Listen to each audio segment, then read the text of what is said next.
بسم الله الرحمن الرحيم.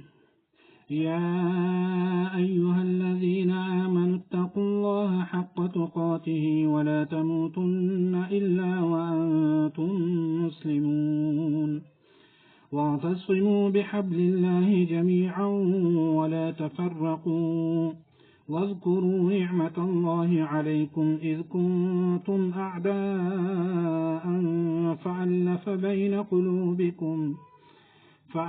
بين قلوبكم فأصبحتم بنعمته إخوانا، وكنتم على شفا حفرة من النار فأنقذكم منها، كذلك يبين الله لكم آياته لعلكم تهتدون.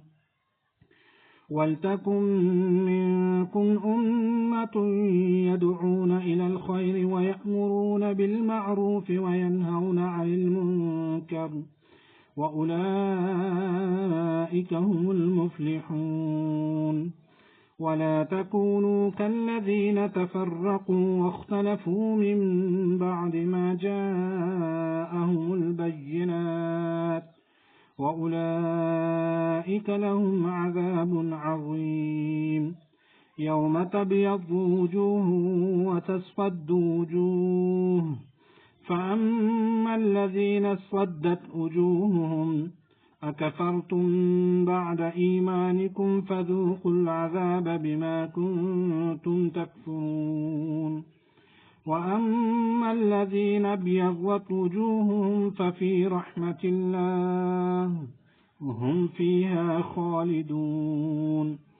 تلك آيات الله نتلوها عليك بالحق، وما الله يريد ظلما للعالمين.